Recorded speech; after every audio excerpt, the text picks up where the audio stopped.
Welcome to episode 4 of Tend to It. Slow is Sacred, Part 2. In episode 2, Slow is Sacred, Part 1, we talk with Cherese Brauer about resting as a form of resilience and how she made the bold choice to leave her high profile role and move out of the country to reset herself. Cherese dropped so many gems in that first conversation that we had to bring you a part 2. In this episode, she dives deeper into what it actually took to make that move, the questions she asked herself, the fears she had to face, and even the grief that came with starting over. Now, you may not be packing up and moving across the world, but as the seasons change, literally and figuratively, you might be feeling a pull to make some changes of your own. That can mean releasing old habits, old expectations, or even relationships that no longer serve you. So wherever you are, take a deep breath, grab your tea, and join us in the garden. And stay tuned until the end. We'll close with our Tend to It segment, just in case you didn't do it last time. Welcome to Tend to It. Let's dig in. Welcome, loves. As always, before we begin, I want you to fully enter this space with me.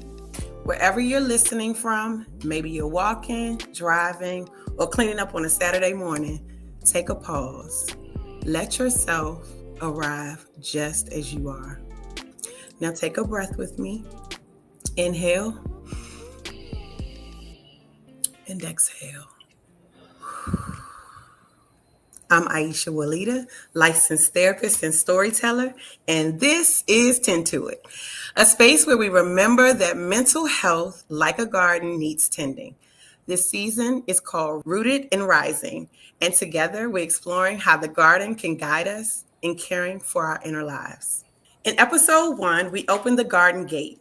Today, we're stepping into one of the most overlooked parts of growth, slowing down. Because just like a garden, our healing doesn't rush.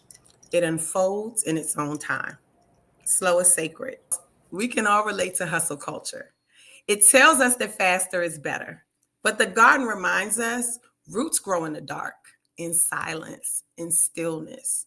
So this hustle culture that, we're kind of trapped in sometimes, it tells us things that really go against what our body needs, which is time, which is grace, which is a moment of stillness. So, this is why I'm so grateful for today's guest. I'm so excited today to introduce to today's guest, Cherese Brauer. So I'm going to read her bio because it is amazing and I want to make sure that I get it all in.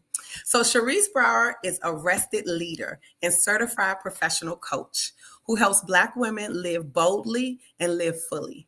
She loves dancing, beaches, free time, traveling, laughing with her VIPs, and finding the best food a place has to offer. In 2023, Cherese burned out, diminished, and became sick from work-related stress. She turned to the power of rest and took a year-long career break to return to herself. This helped form the core motivation for her work as a certified professional coach to help other brilliant Black women proactively avoid this plight. Cherese deeply cares about Black women and women of the global majority, flourishing personally and professionally with proactive systemic support. Since 2016, she has formally coached, cultivating her expertise in developing healthy and highly effective leaders and teams. Her approach emphasizes rigorous humanity, ensuring success without causing burnout. Cherese, welcome to the garden. Hello, Thank you for being Aisha, here. Walida. I'm happy to be in the garden with you. And I said, oh, what's little Cherese want? Oh, Right? yes. What are little Cherese's dreams? So I had to go back to some of younger Cherese's dreams. Mm, I became pretty fluent in Spanish as a preteen. Started taking Spanish at 11, and I loved it. And I always wanted to live in a Spanish speaking country. Okay, little Cherese wants to live in a Spanish speaking country, right? Big Cherese wants to wake up without an alarm clock. sure. Come on. Big Cherese wants to have slow mornings. Mm, Big Cherese wants to wake up with energy for her day, right? So when I thought about this, I was like, oh, I've got dreams that I need to remember. And Yes. when I started tapping into my dreams and my imagination and Yes. how I wanted to feel, and I was like, oh, where do I want to be right now? Where do I want to hear? And for me, it's always water. It's always water. It's Mhm. always a beach. A I beach love is the my water. favorite place in nature. And that imagery automatically started making my nervous system feel like I was there. Mm. So you had this dream. I need water. I need space. How did we get to it? What do I need? When I ask myself that question 10 times, Ha! that list that list starts getting a little bit more precise. It gets a little more nuanced. It gets a little bit more honest when Mhm. I just say, what else do I need? What else do Yes. I need? The other thing that I wanted to ask you, because we like our stuff. We work hard. We got our purses and our shoes and our pieces of artwork. What was it like Mhm. moving? And you had a really nice home. Moving from your home and going to Mexico, there is a purging, I can imagine, and releasing of things, in order to have this authentic life Yes. that you've dreamed of and you knew that was innately something that was for you. What was it like, you know and then the lease, getting Mhm. rid of some of your furniture, just all of those things, that process. What was that like for you? What was that process of selling stuff or giving stuff away? It was rigorous Mm, because it's a mirror. mm, It's a mirror. It's a mirror of a lot of things. And, it's a reflection of my former selves and my former needs. There are also some really great things that affirm that I was like, oh, girl, yeah, you know how to make really good choices, right? That's right. yes. This is in alignment with who I really am.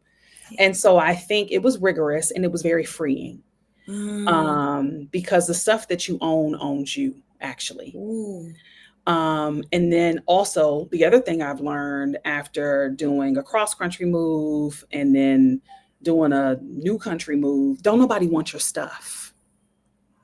So you think, oh, I'm just gonna pack this up and give it to Goodwill or Salvation Army. I'm gonna take it to the Dress for Success or the X, Y, Z. Nobody wants your stuff. Nobody wants your stuff. Nobody what wants do you mean? nobody wants your stuff. It's hard to get rid of your stuff. Nobody wants your stuff. Mm, So this relationship with stuff, it's a practice, it's ongoing.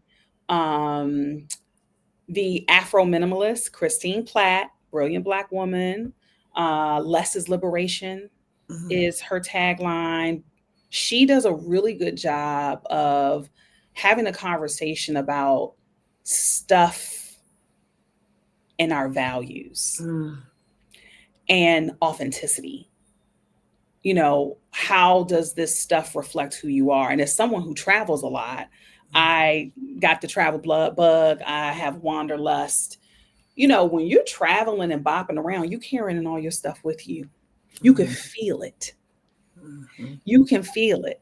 And so it was rigorous. It was freeing. I think it was a mirror moment. And I just looked at my shoes today. I'm like, hi, I got so many shoes. I'm everywhere. What's going on, sis?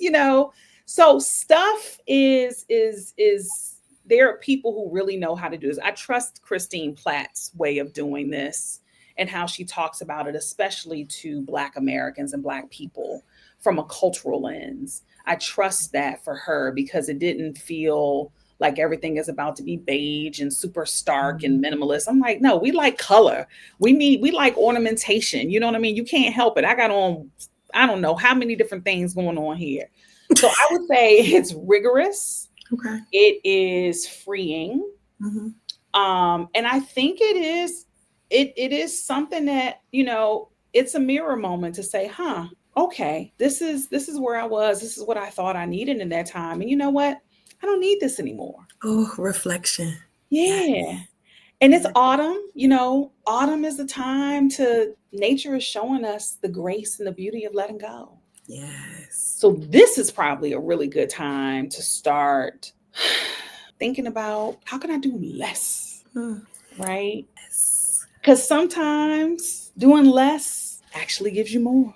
Oh, I believe that wholeheartedly, wholeheartedly, Mm. and you're a beautiful example of that.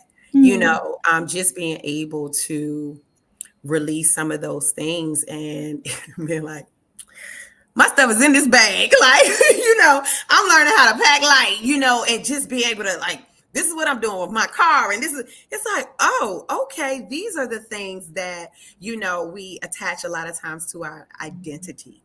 And I can imagine that, but it may not be, but I do want to ask if there was any grief around releasing some of your A items. ton of grief, a ton of Mm, grief.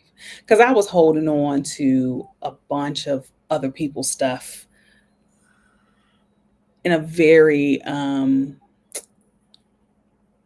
kind of emotional, energetic way. There is grief around that. And I would just, you know, the other side of grief is joy. Like grief is on one side, joy is the other side of that coin. I've heard before. There is grief. And I think the discomfort of sitting with that grief and getting curious about it and having some compassion and being like, wow, why is this making me feel sad? mm, Or, oh my goodness, like, this memory. And those memories are in me, yeah, they're always with me. yeah. And so there is grief. And I think that I actually think for me that informs my future choices. Because now I'm like, oh, how do I want to feel in relationship to my things now? Mm, I want to be in healthy relationship. I want a lightness. I want a lightheartedness. I want some levity with my stuff. So yeah, there's grief, and we can handle it. It's okay. yeah, It's all right. It's all yes, right. It's natural. It's natural. Don't run from it. Get curious with it. Befriend it. Appreciate it. Right. There was something there that was important at one time, and it served us well. yeah. And now that season is complete. Yeah. Yeah. It's like, so it's kind of a turning things over. It's like, okay, I'm turning it over. I recognize that this is what, was planted. This was the fruit that came from it. And now it's time to turn this over and move to something else. And that can be, difficult, and it can be a grieving process. And it doesn't necessarily mean that, you know, things are not well in this moment. It just means that there was something that I had that I was connected to, and I'm giving myself an opportunity to release that. And I feel good that I had it. I feel good that I experienced it. I feel good that that was a part of my life, and there is a part of me that, is going to feel the loss around not having it anymore, but the gratitude around having it, Mhm. in the first place. So I think that that Yeah. is just an I'm, awesome thing I'm going to to make share. a quick connection. I think that practice for me helped me build the muscle of changing my mind, because changing your mind is a version of letting go. Mm-hmm, mm-hmm, Changing your mind is a version of getting rid of something that you don't want anymore.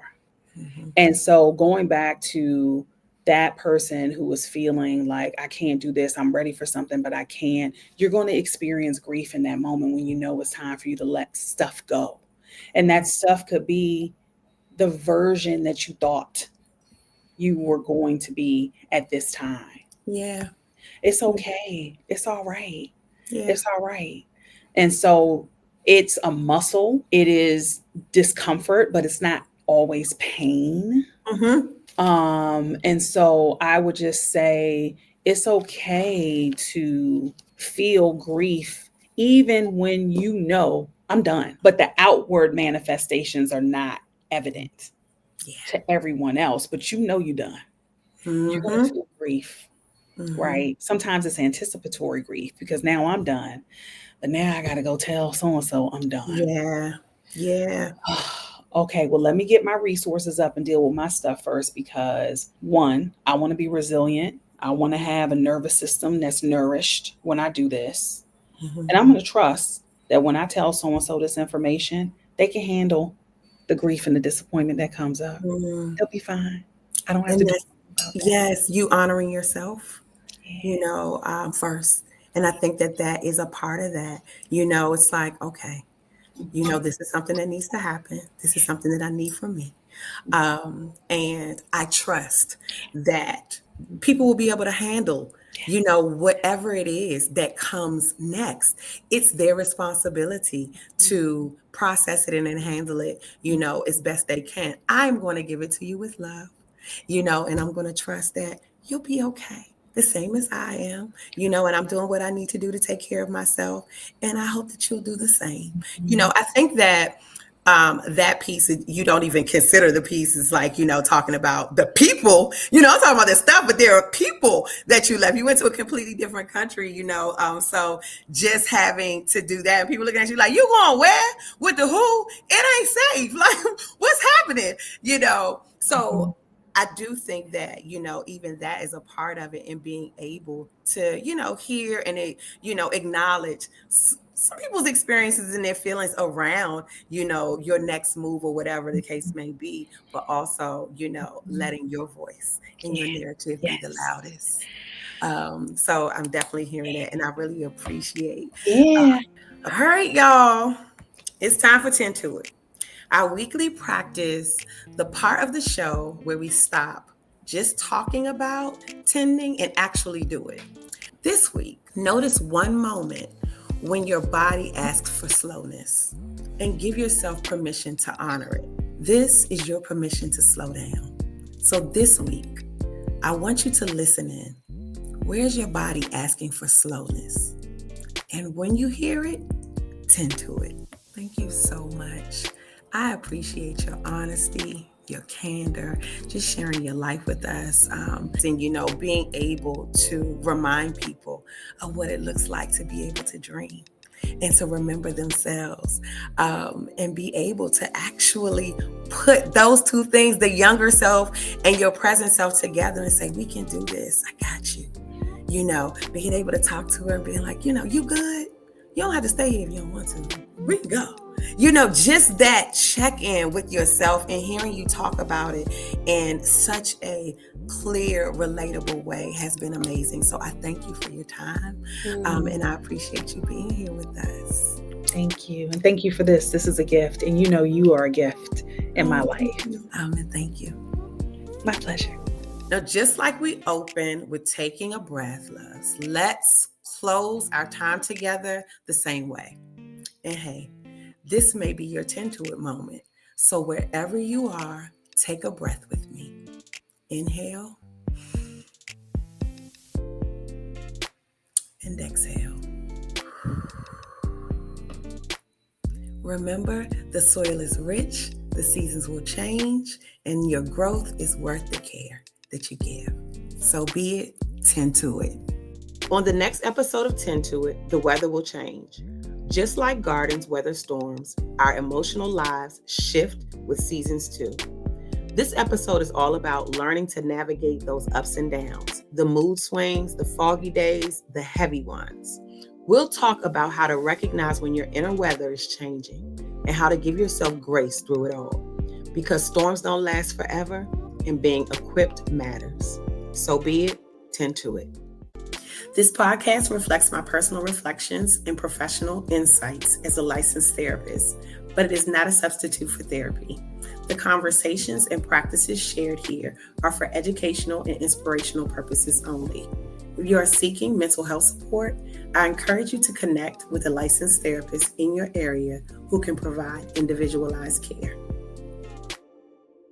Tend to It is a production of Black Unicorn Productions. This episode was executive produced by Tanisha Williams. Special thanks to you, our community, for showing up and tending to it with us. Until next time, remember, the soil is rich, the seasons will change, and your growth is worth the care that you give. So be it, tend to it.